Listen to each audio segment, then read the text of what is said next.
تنزل والله ولا اي حاجه، والله لا والله تنزل والله ولا اي والله حاجه لا تنزل يا عم. والله والله ما همش عنك يا عم مش ماشي من الجنه فرايح النور.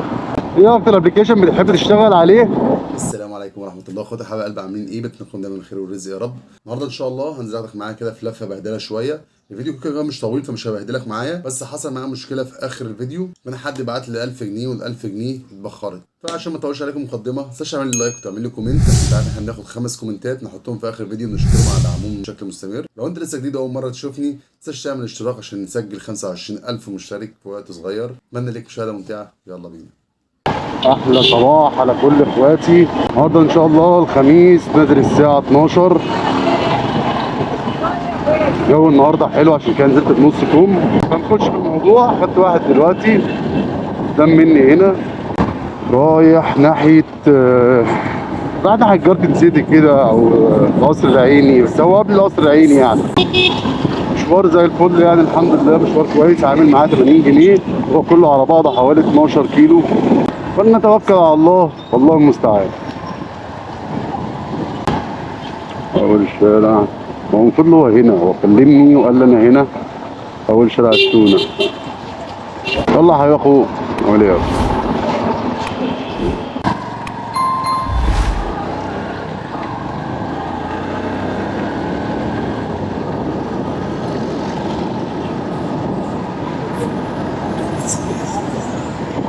احنا ساسل ماشي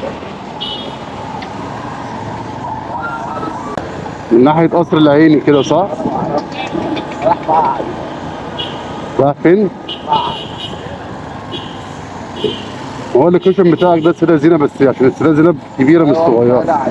طريق كده صح؟ هي جايه كده ايه ناحيه الطريق كده.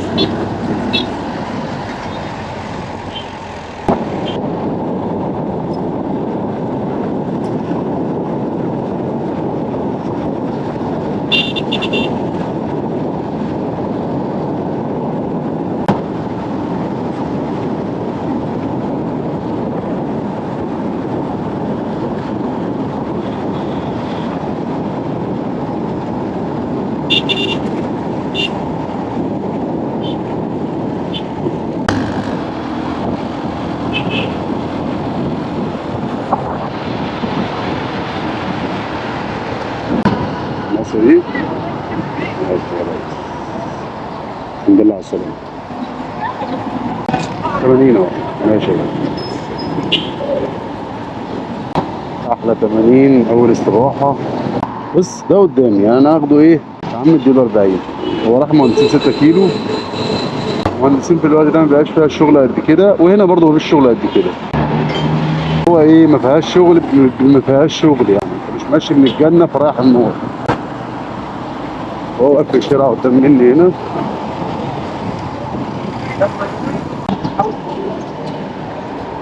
السلام عليكم ورحمه الله وبركاته. الله ودي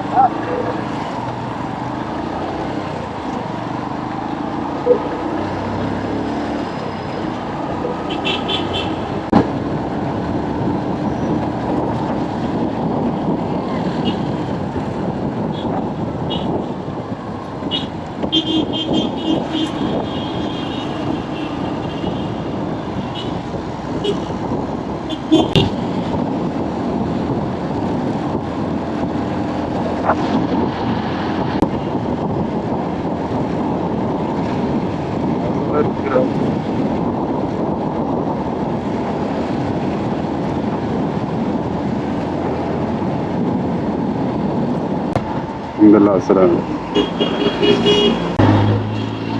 ماشي كده خدنا 40 جندي.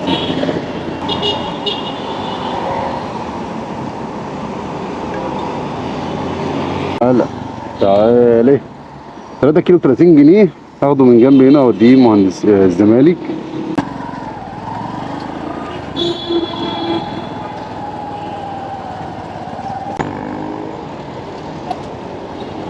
ده غالي. الو انا وصلت اهو كده، هتلاقيني لابس خوذه ملونه. ملونه. ملونة؟ اه لا طالما خوذة ملونة بقى معلش اصل دي كذا لون يعني فموضوع كبير معاك. ماشي يا باشا. ايوه انا الضابط على طول. ماشي بص هتلاقيني مميز معلش. ايوه كل مميزه فاهم. ماشي يا باشا. ايوه يا ابو شوية. هي مميزة فعلا.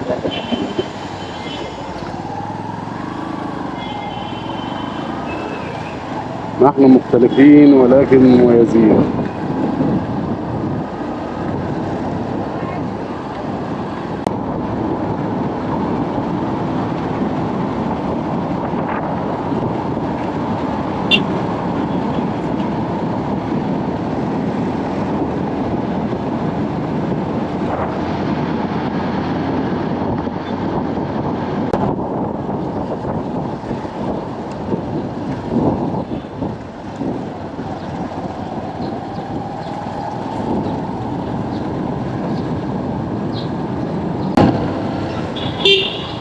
اوعى يا حجوج.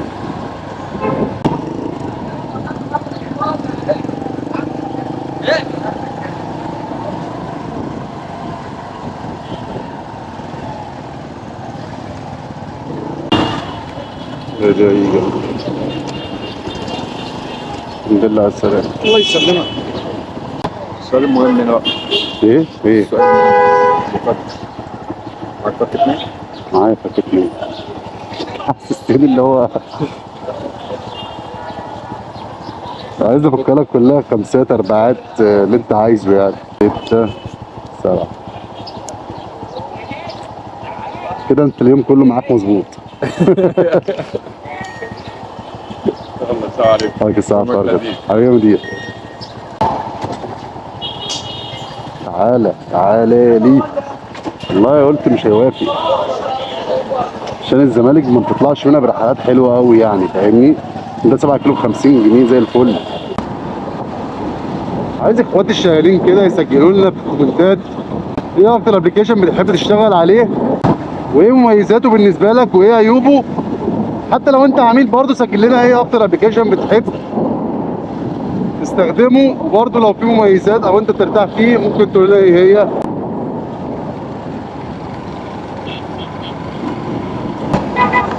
بس بعد ما وصلت رغى الرحله مش عارف ليه اعمل كده.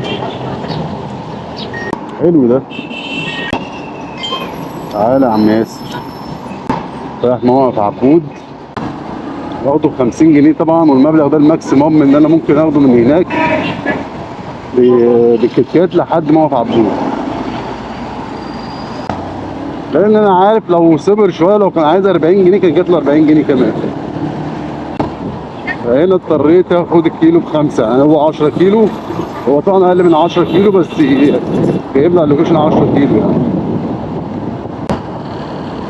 بس والله يا جدعان حرام يعني. انا لما اكون ماشي 2 كيلو من الزمالك لحد اسم امبابه في الاخر اعمل لي يلغي. ده بقى عيب الدرايف اللي انا كنت بتكلم فيه. هو حتى مش هيعوضني يعني. هو لو عمل زي دي مثلا قدامي 5 جنيه اللي هي ملهاش اي 30 قيمه بس، ولكن حاجه يعني لو انت ما خدتش حقك في المكنه يعني ها شويه البنزين تكلف فيهم يا عم. لكن ابيض على الابيض كده ما يرضيش ربنا والله. كلم الدعم يقول لك هذا انتهاك ونحن نتصدد لإلغاء الطلب.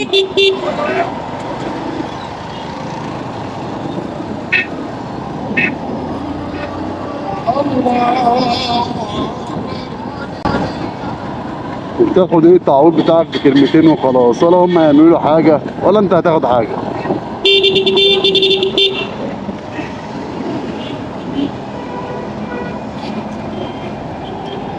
هو العميل في الشارع ده محمد البشري.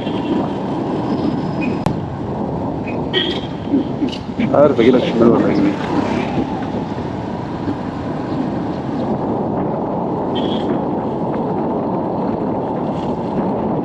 سفارة بس مش عارف سفارة ايه. الله في الشارع ده. ده راجع. يلا يا زول.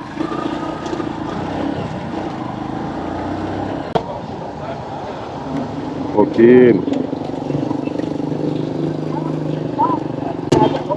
ايوه رايح موقف عبود صح؟ ماشي. انا؟ لا ده انا مش عارف اضحك لك بس عشان الخزف مش هتشوفني. عليك يا بنت حكم دياب ولا تعتقد. يلا باشا توكل على الله. يلا يا باشا.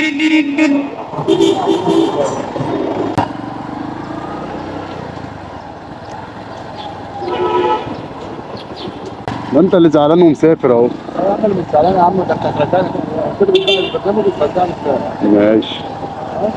ماشي. انا بحسبك مسافر. ما هو واقف في عبود قلت ولا انت رايح توصل اوردر هناك؟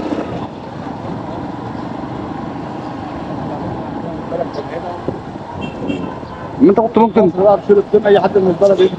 لا كنت عودة.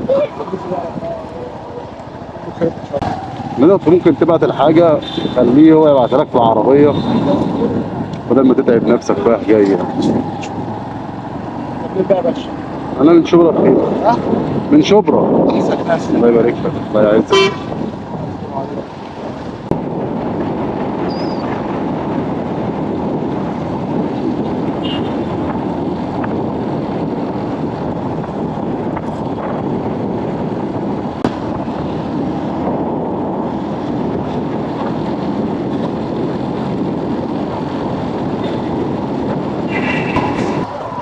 خليني هنا في الدنيا. دخل الحاجه ولا حاجه؟ براحتك ماشي براحتك مش هتفرق. ده براحتك ماشي مش هتفرق. خش براحتك. عشان ما تكون انت عليها. لا يا عم ولا ولا حاجة. بقينا خيارين حساب. اصل اللفة هنا اخر الشارع.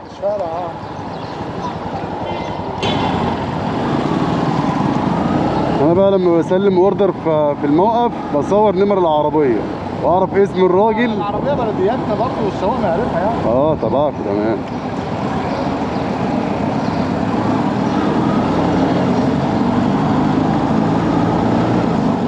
ده منين العربية رايحة فين؟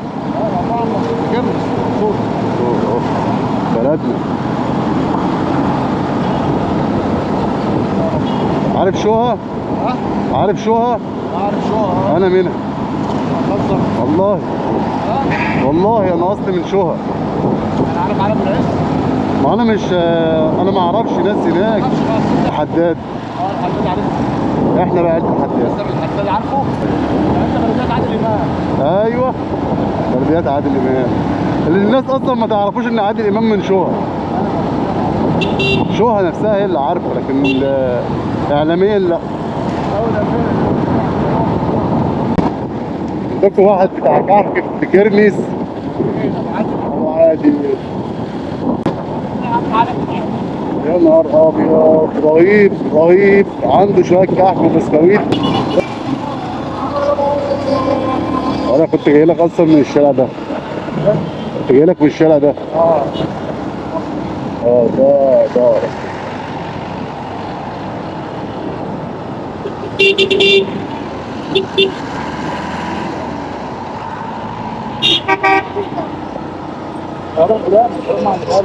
ده راح بلا.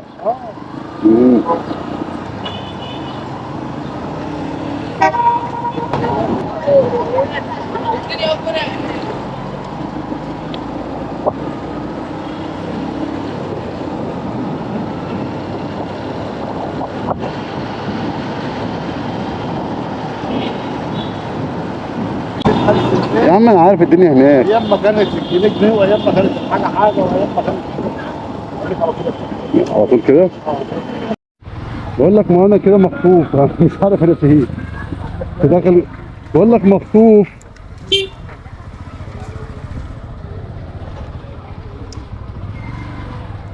عمري ما دخلت بلاقي من جوه قوي كده اصلا. اخر من بره. هنا اطلع قدام شويه ولا انت هنا كده. الله يبارك. تنزل والله ولا اي والله حاجه. لا والله تنزل. والله ولا اي والله حاجه. لا تنزل. يا عم الله ما همش عنك يا عم والله والله ولا اي حاجه. خلص بلاش اسمع مني بس يا عم خد.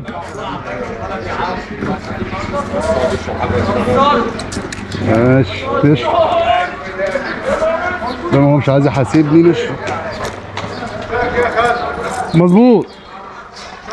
لو وصلت مع لحد هنا ما تنساش تصلي على النبي. الحمد لله اليوم النهارده عدى على خير. طيب يا جدعان دلوقتي انا بقى قعدت على القهوه واتحركت، المفروض ان انا كنت مصور بس الصوت راح مني، لكن الفيديو موجود بس من غير صوت. فعايز احكي لكم اللي حصل كده سريعا. انا اول ما قمت وخدت مشوار كان من بولاق لحد موقف عبود، ده كان اوردر كنت هاخده وهوديه في عربيه المنوفيه. اللي حصل ايه بقى، ان بعد ما انا وصلت العميل راح مكلمني قايل لي هتدي الراجل 900 جنيه وانا هحولهم لك انستا باي.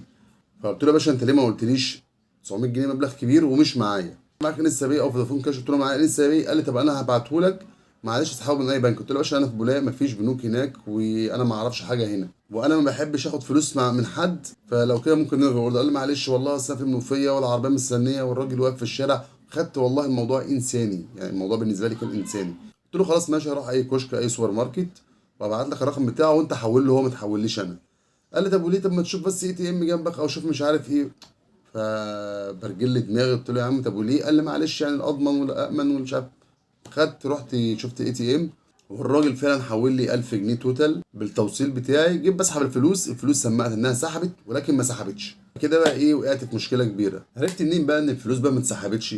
هو جالي رساله قال لي ان انا اروح احدث بياناتي والمعاملات واقفه، معنى كده ان لسه الرصيد موجود. رحت انا الراجل اللي هو هيديني الاوردر ورحت سنترال وقلت له عندك فودافون كاش؟ قال لي اه. قلت له انا هحول لك مبلغ. جيت احول له المبلغ ما لقيتش المبلغ موجود، ولكن الراجل اللي بعت لي ال 1000 جنيه الرساله موجوده ان هو باعت لي فعلا 1000 جنيه على الانستا باي. هنا بقى ادركت ان في مشكله، ان اصلا انا مش معايا فلوس، انا مش معايا غير 100 جنيه وبقوا 95 جنيه، يعني كمان في 5 جنيه نقص.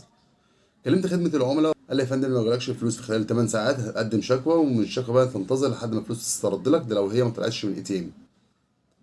كلمت الراجل والراجل قال لي ايه طب حاول تتصرف، حاول مش عارف ايه. برضه بيني وبينك انا ما اتصرفتش، انا ماليش دعوه. انا قلت لك من البدايه بلاش تحول لي انستا باي، وده مشكله وارده وانا هعمل ايه غصب عني، وانا فعلا معيش فلوس وانا مش هقدر اتصرف. المشكله انا اتعطلت في الحوار ده كله يجي ساعتين. من هنا لهنا راح محول للسنترال اللي انا كنت عنده، هو حول له 1000 جنيه وسحبتها منه واديت للراجل وخدت الاوردر. رحت وديتها لحد موقف عبود وانا خدت في المشوار ده 100 جنيه واديت للراجل بتاع العربيه الاوردر، وكلمت العميل ونسقت معاه وخلاص. طبعا العميل بقى ايه كل شويه بيتصل بيا بسبب الموضوع دوت، وانا قلت له انا قدمت شكوى بعد اذنك ما ترنش عليا تاني، مش كل شويه ترن عليا. الراجل راح للاوردر الحمد لله، ولكن بقى واقف على 1000 جنيه اللي لسه انا مقدم فيها شكوى. والنموذج دوت بياخد من 10 ل 20 يوم من غير الجمعه والسبت. فهو ده كل اللي حصل معايا، كنت حابب ان انا اقدمها لكم صوت وصوره زي ما بعمل كل مره. وان انا عايز اقول لك بلاش معاملات انستا باي او فودافون كاش او الكلام ده، احنا السيستم بتاعنا تعبان شويه فمش ناقصين احنا هنخش في حوارات ملهاش لازمه وعلى كام في الاخر، يعني كله كلام فاضي. بعتذر ان انا طولت عليكم، طبعا مش هنسى الخمسه دولت. اشكركم على محبتكم ودعمكم ليا بشكل مستمر، ربنا يديم المحبه والموده ما بيننا يا رب. سيبكم في رعايه الله، بحبكم في الله، يلا سلام.